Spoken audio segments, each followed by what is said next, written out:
Halo semua, selamat datang kembali di Tetap Bertumbuh. Hari ini kita akan membahas sesuatu yang mungkin terdengar sangat berlawanan dengan nasihat populer, tapi sebenarnya didukung oleh sains murni. Kita semua pasti sering dengar nasihat klasik. Bagikan tujuanmu, biar ada tekanan positif dan dukungan dari orang lain. Tapi bagaimana jika saya bilang, nasihat itu justru bisa menjadi resep sempurna untuk kegagalan? Hari ini, kita akan membongkar misteri mengapa para achiever sejati, orang-orang yang benar-benar serius dengan impian mereka, seringkali memilih untuk tetap diam dan merahasiakan tujuan besar mereka.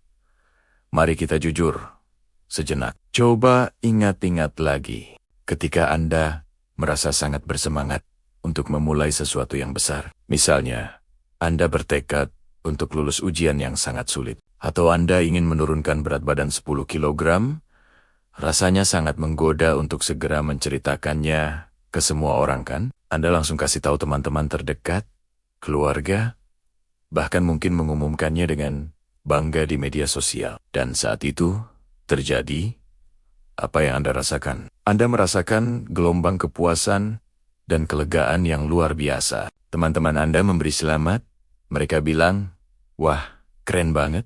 Aku dukung kamu 100%. Nah, disinilah masalahnya dimulai. Sebuah penelitian tahun 2009 yang dipimpin oleh psikolog Peter Gollwitzer di New York University mengungkapkan sebuah fakta yang mengejutkan. Mereka melakukan 4 tes terpisah yang melibatkan total 163 orang. Dalam studi ini, para peserta diminta untuk menuliskan tujuan pribadi mereka. Setengah dari kelompok diminta untuk mengumumkan tujuan mereka secara publik. Sementara setengahnya lagi diminta untuk mengerjakannya tanpa memberitahu siapapun. Setelah itu, semua peserta diberi waktu 45 menit untuk melakukan sebuah tugas yang secara langsung berkaitan dengan tujuan mereka. Dan mereka diberi kebebasan untuk berhenti kapan saja mereka mau. Tahukah Anda apa hasilnya? Kelompok yang memilih untuk diam dan tidak mengumumkan apa-apa rata-rata bekerja selama 45 menit penuh. Mereka benar-benar memanfaatkan waktu yang diberikan. Mereka juga melaporkan bahwa mereka masih merasa harus menempuh perjalanan yang panjang untuk mencapai tujuan mereka. Sebaliknya, kelompok yang sudah mengumumkan tujuannya dengan bangga, mereka berhenti jauh lebih cepat rata-rata, hanya bertahan selama 33 menit.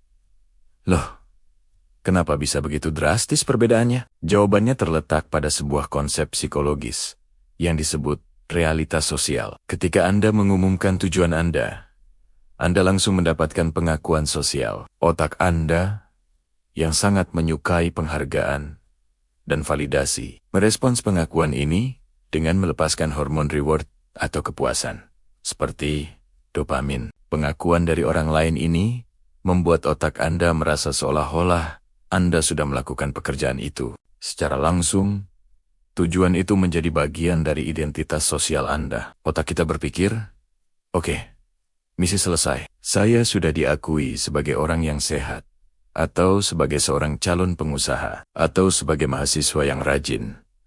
Kepuasan instan yang palsu inilah yang secara tidak sadar menghilangkan dorongan internal Anda. Dorongan untuk benar-benar berjuang keras, berkeringat, dan menghadapi tantangan menjadi jauh berkurang.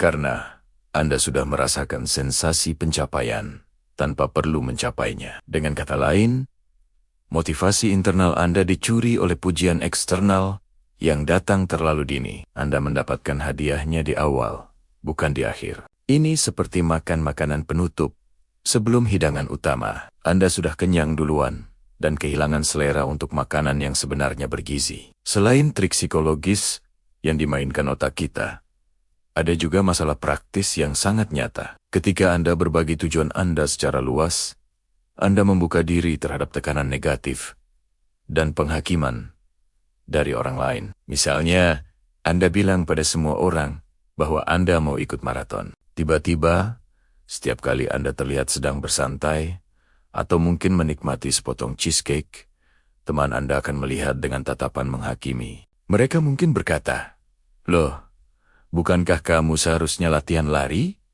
Atau, yakin kamu makan itu? Katanya, mau hidup sehat. Tekanan semacam ini bukan hanya mengganggu fokus Anda, tapi juga bisa memicu naluri pemberontakan alami kita. Tidak ada seorang pun yang suka merasa dikontrol atau dihakimi. Tekanan eksternal ini bisa membuat Anda kehilangan determinasi Anda sendiri. Anda mulai berpikir, kenapa sih saya harus membuktikan diri kepada mereka? Ini kan tujuan saya. Niat baik yang awalnya murni dari dalam diri, berubah menjadi beban untuk memenuhi ekspektasi orang lain. Dan ketika motivasi berubah dari untuk diri sendiri, menjadi untuk membuktikan kepada orang lain, ia menjadi sangat rapuh. Lalu, bayangkan skenario terburuknya. Bagaimana jika Anda gagal? Rasa malu karena harus menjelaskan kegagalan Anda kepada orang-orang yang sudah Anda janjikan, seringkali terasa lebih menakutkan daripada kegagalan itu sendiri. Ini menciptakan ketakutan yang tidak perlu. Banyak orang memilih untuk diam tentang tes penting yang akan mereka hadapi. Bukan karena mereka tidak percaya diri, tetapi karena mereka tidak ingin menghadapi rentetan pertanyaan bagaimana hasilnya. Jika mereka ternyata tidak berhasil, ketakutan akan penghakiman sosial ini bisa melumpuhkan. Jadi, bagaimana kita seharusnya mengaplikasikan pengetahuan ini dalam kehidupan kita sehari-hari? Strateginya sederhana, tapi sangat kuat. Jika tujuan Anda adalah sesuatu yang baru, masih rapuh, dan membutuhkan kerja keras yang konsisten dalam jangka panjang, jangan bagikan itu. Lindungi tujuan itu seperti Anda melindungi api kecil dari angin kencang. Biarkan tujuan itu menjadi energi internal Anda. Pendorong diam yang memaksa Anda untuk mengambil tindakan nyata, bukan hanya berbicara. Fokuslah pada proses dan sistem, bukan pada pengumuman yang megah. Daripada mengatakan, saya akan menulis buku, fokuslah pada tindakan. Saya akan menulis 500 kata setiap hari. Daripada mengumumkan, saya akan menurunkan berat badan 10 kilogram. Fokuslah pada saya akan berolahraga 3 kali seminggu dan makan lebih banyak sayuran. Tindakan-tindakan kecil dan konsisten inilah yang akan membangun momentum. Tujuan sejati tidak butuh validasi dari tepuk tangan orang lain di garis start. Tujuan sejati hanya butuh tindakan nyata di lapangan. Selesaikan dulu pekerjaannya, raih hasilnya.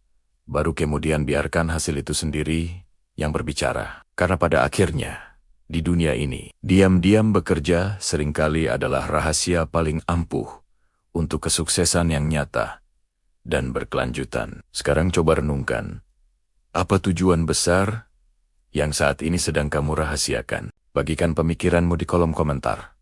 Atau tunggu, mungkin lebih baik kamu simpan saja untuk dirimu sendiri dan segera mulai bekerja untuk mewujudkannya. Terima kasih sudah menonton.